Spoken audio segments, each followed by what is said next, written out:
All right, it looks like the dust has settled from the Summer Game Fest weekend with all the announcements and stuff like that. Separate video, I already did the PlayStation State of Play. I talked about like the Bond game and stuff like that. Check that out if you haven't seen it. But here we have the Summer Game Fest live stream, the PC gaming show, the Xbox presentation, a lot of stuff to dive into. So I'm just talking about my favorite stuff, not doing a play-by-play of everything, but just the stuff I personally found interesting. Also, I got a couple of videos planned. This isn't the stuff I actually got to see and play for myself at Summer Game Fest. That's going to be another video. This just really reactions. So the first thing that I was happy to see announced was Atomic Heart 2. I don't know why, but I just didn't really see this coming. Yes, we know that Atomic Heart did pretty well, but I feel like that just came out. Turns out it didn't. Turns out that was like 4 years ago. But Atomic Heart 2 looks like exactly what I want. Granted, and I'll say this about the first game too, they make a damn good trailer. This is a well-constructed trailer. It has like one of my favorite Queen songs. It's stylish. It shows all the cool parts of the game, but I'm really hoping that it can really improve upon the first one, because I was pretty critical of the first Atomic Heart, but I also still managed to really enjoy it because it was unique. It was different. It was just rough around the edges. And I'm pretty sure in my video I had said something to the tune of like, hey, I want to stick in this world. If they make another one that kind of fixes some of the things, I'm all in. So money where my mouth is. Atomic Heart 2 is a thing, and I'm just really excited to play it. The vehicle stuff, seemingly more chaos, leaning into those boss battles, leaning into the sexy robot ladies, all the cool stuff that worked in the first game. Seems like it's going to work out here. Also interesting to see Mundfish, who is behind this, take on more of a publishing role. Their name had popped up a lot over the course of the weekend with like the Atomic Heart spinoff and publishing a couple of other things. So cool to see some growth. Also, check this one out. This is Mudang Two Hearts. This is Korean, and essentially this is like a near future kind of South Korea, North Korea conflict thing centered around an elite tactical soldier man and a K-pop star. And essentially it's different styles of gameplay. It's her like running around adventuring, and it looks like jiggle physics. And then you just have tactical badass dudes shooting people. In terms of this, it's just, for me, third person action adventure games. I love them, so I am all on board for this. It looks very flashy, very glitzy, and I'm still skeptical because like I don't know much of the developers, and when I do see a game that just looks this good and flashy out of nowhere, you know, my red flags raise a little bit. But I'm hoping that they cooked with this thing as much as it looks, because it looks awesome. The action sequences, the animations, the faces in it. Apparently, it's got some like actual Korean stars I'm not too familiar with, but again, as somebody who just likes this style of game, I'm in for it. Also, Planet of Lana 2. This was a good trailer. Just visually, it had a lot of really good like little emotion to it. You could tell it's something that's probably gonna stick in your heart a little bit, but just the adventuring, all that. I was really intrigued by this, and this trailer really worked for me because I'm like, they win here because I never played the first one. The first one was never really on my radar, and I was like, whoa, okay, I guess I should go back and play the first one now. Planet of Lana 2 just looks really cool. Also, Ill. Ill is another one that made a big splash for a lot of people. This is the gory, disgusting, extremely Unreal Engine 5, I think, first-person shooter. And I actually want to like toot the Game Ranks horn for a second. We actually talked about this on the Friday show and many other videos in the past when this was like just merely like a concept of a game. It was barely even a game, and we were already pretty intrigued by it just because of how disgusting and weird it was. So now I'm happy to see it like highlighted front and center at a showcase, and it seems like now it is really a real game, and boy does it look icky and gross. I think the sense of scale of some of the enemies interacting with the environments, flopping into walls, knocking stuff over, and then of course the gore. It's all stuff that they showed like conceptually they were trying to cook on back when this was first just kind of like a thing posted on the internet. So it's cool to see that they're following through on those ideas, and yeah. Just more gross horror first-person shooters. I'm in for stuff like this. Stranger Than Heaven is the new RGG Studio game. This is the Yakuza guys, and this is a brawler set in like the 40s, and I'm all in. When this was first revealed, it was actually apparently supposed to take place in the 20s, and then they just changed that, which to me sounds insane, but okay, either way, I still think it's really, really cool. Badass protagonists. You see the streets and areas and style that RGG has pioneered for so long, but in a very distinctly different time period.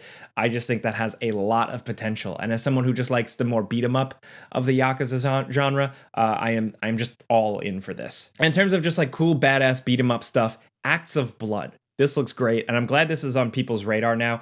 This was previously known of, but nobody had really seen a big, cool trailer like this. And yeah, it's shaping up to be pretty awesome. It's from a small team, but it seems to me to be like a Sifu-like, but with a bit more to it in terms of adventuring and some parkour action. This is another, like, I'm just talking about my favorites here, and this is another one of the things I really like. I loved Sifu. I loved the combat. I loved how the animations chained together. I liked how you really felt like a badass, and you had all these capabilities. You really felt in control of the stuff you see in movies. Perfect choreography and blocking and dodging and punching, and not just riddled down to canned animations, but you're actually doing it. So I hope Acts of Blood can really kind of continue that style of thing. It looks awesome. Another one that surprised me is Resonance, A Plague Tale Legacy. I had actually gotten a whiff of this before it was announced, but it just sounded kind of like fake to me. I don't know. I didn't believe it. But yeah, sure enough, it is a thing. It is announced, and it is a Plague Tale spinoff, some sort of new adventure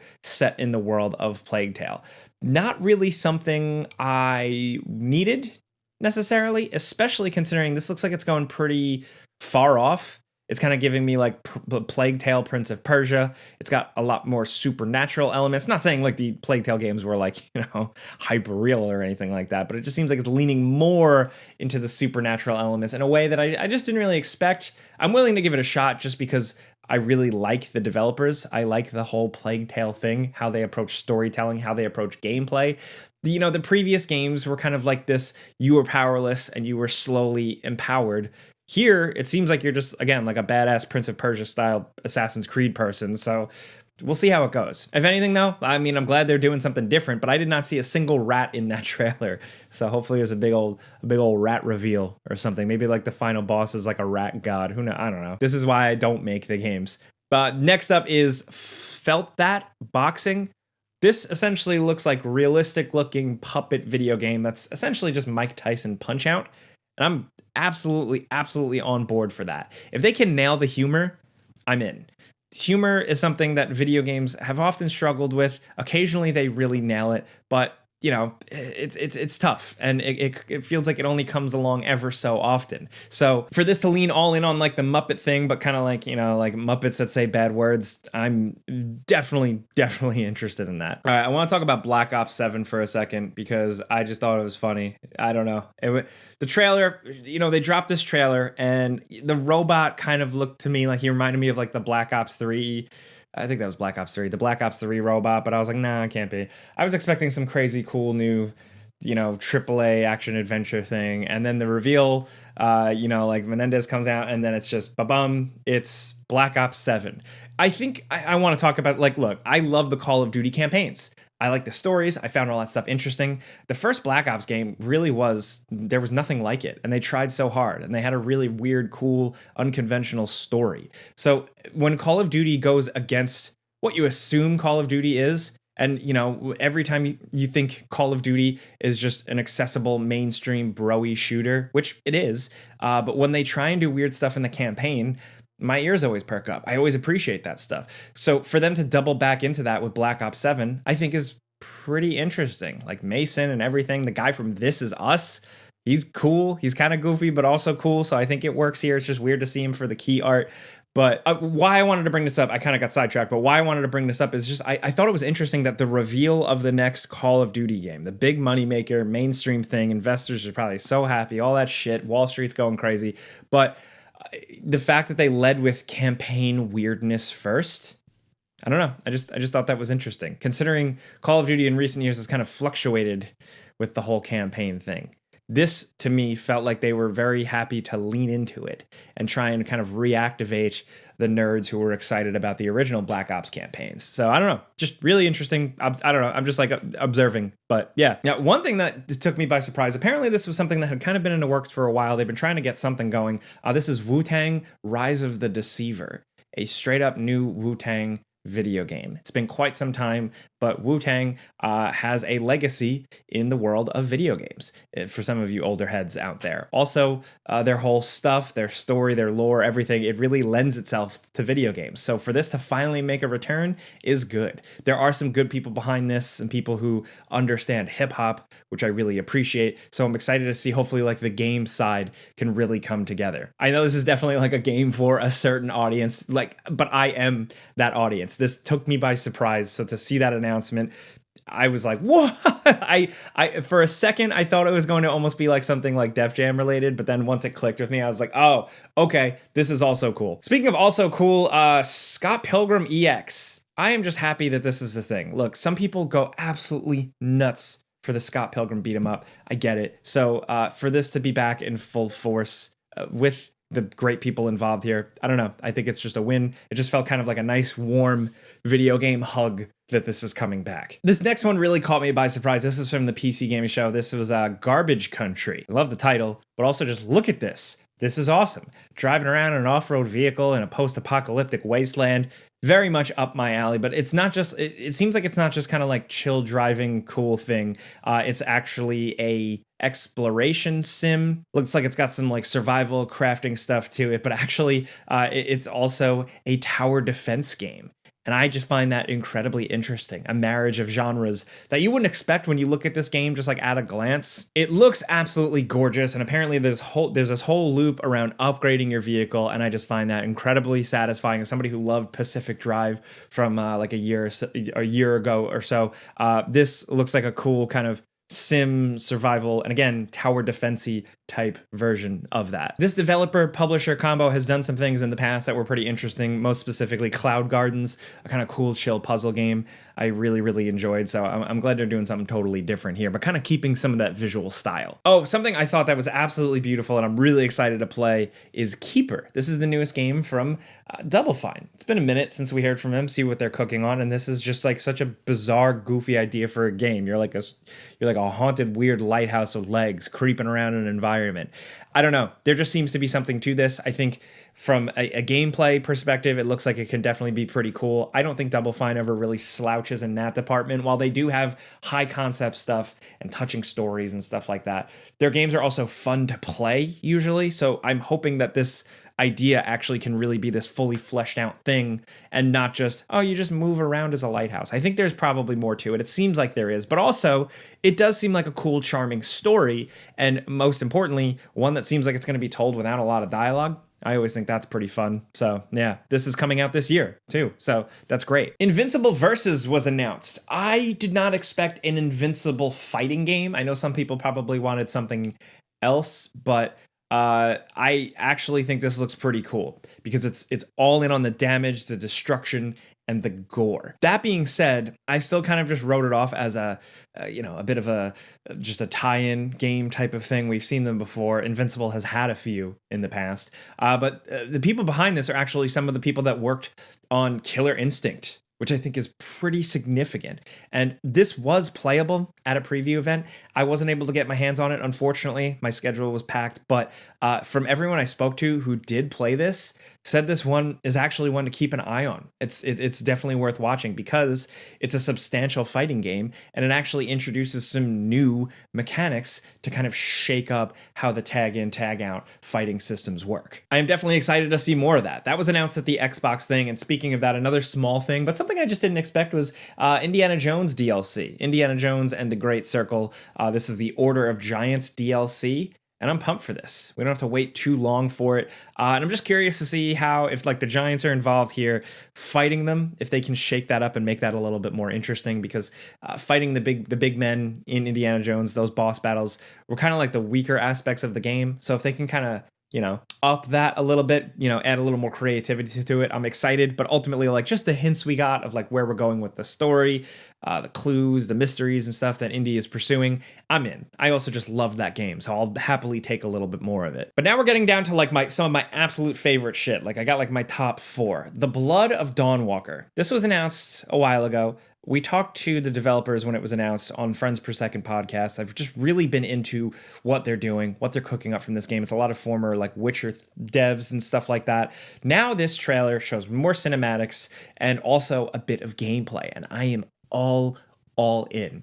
Is it heavily Witcher influenced? Maybe, down to the music, yes. But for me, as somebody who likes vampire stuff, this is, just looking at it, and it could be a disaster, so I don't want to hype it up too much. But look, from what I saw here, this is like the type of vampire game I want to play. It looks a little rough in spots, but like the setting, the vibe, the style, stealthing around, biting people, creeping around haunted castles. That's what I want. This style of setting, this time period. It's just completely what I want from a vampire game. I love like Vampire the Masquerade Bloodlines and stuff, like feeling like a vampire, but here, this is the aesthetic. This is like the whole thing I want from a vampire experience. Interestingly enough, too, the trailer ended with 2026. I didn't expect that. I didn't realize that they were that far along with it. So who knows? If we are getting it next year, cool. Either way, though, it's just like pretty close to the top of my list of most anticipated things. Onimusha Way of the Sword also got a showing, and I since this game was revealed, I was into it, but seeing some gameplay now, absolutely awesome. As someone who just really loved the original Onimusha, I'm happy for this. I actually got to see a lot more of this game running in real time behind the scenes. I'm going to save that for a separate video, so keep your eyes peeled for that. But I will say that Onimusha Way of the Sword, like, I knew it was going to be cool. Like, yeah, new Onimusha. But I was absolutely blown away by what I saw. Speaking of being blown away, Resident Evil Requiem, or Resident Evil 9, was revealed with like Alyssa Ashcroft's daughter seemingly revealed as like one of the main protagonists or something like that. Look, very cool trailer, really took me by surprise. Seeing the crater in like Raccoon City, like immediately I was like, oh shit, I know what that is. It's crazy that they're doing this, that they're going back to Raccoon City. I actually have a lot more to say about this game. A lot more will be revealed soon. So again, I'm going to be talking about that in another video, but just that initial reveal trailer, not what I was expecting. Very unconventional, but I think there's more to the story. Again, I'll definitely have more to say soon in a separate video. Still, I'm just happy it exists. More Resident Evil. I've been playing since day one, so I'm happy to be here. But probably the thing I love the most, it was a really long trailer though. It didn't even have to be this long, but at least we got to see a lot of stuff. Clockwork Revolution. When this was first revealed a few years back, I was on board. But now, seeing it even more like in full force, absolutely into it. To see In Exile like really go into the 3D RPG style thing, great. But I'm really hoping that they can maintain their like RPG nerd identity. And it seems like it, from dialogue choice to character creation. We got to see all that. But we also got to see some crazy ambition, in my opinion, from the look of the world, the presentation of the characters, just the production quality. Everything here just seems highly entertaining, and with good weapon customization, fast-paced combat in this weird, cool world that I personally just want to spend time with. I'm into the whole steampunk thing here. I'm not always a big steampunk guy, but I've since they first revealed this game, I just really liked how it was all going down. And seeing it here now, full bore, absolutely into it. But also the fact that like the trailer was long, it showed everything, character creation, all this detail, dialogue, all that. And then by the end of the trailer, it also revealed time travel elements. It's like big old holy shit. Like that's a lot of stuff. It seems like In Exile is just really going balls to the wall with this one. And I'm really excited to see how it turns out. This is absolutely pretty much at the top of my list for games I'm excited to play right now, because it's new as well. It's its own new thing. It's new IP. It's something completely different. And I think it has a lot of potential. And it's crazy too. They showed that much gameplay and elements and stuff like that. And it still doesn't have a release date. So we're just going to keep us waiting. Those are the things that were buzzing in my brain, the things I wanted to talk about the most, the stuff I found interesting. There were plenty of omissions, things I expected to see pop up that we didn't see. But hey, these were the things that, I personally am pretty excited about or had something to say. So let me know what you think in the comments. But again, I'm going to have another video talking about the stuff I either got to see behind closed doors or get my hands on and play. Things like Code Vein 2, Ninja Gaiden Ragebound, Onimusha, Resident Evil, Out of Words, Crimson Desert. I got a lot more to talk about. Pragmata as well from Capcom. So keep your eyes peeled for that video. That'll be up pretty soon. But thank you guys for being here, listening to me ramble about games for a long time. I appreciate it. If you get what I'm trying to do on this channel, I'm just talking about stuff I like. Clicking a like button helps me out. Thank you, legitimately. But I'm Jake Baldino. Subscribe because video games. Pizza's on me.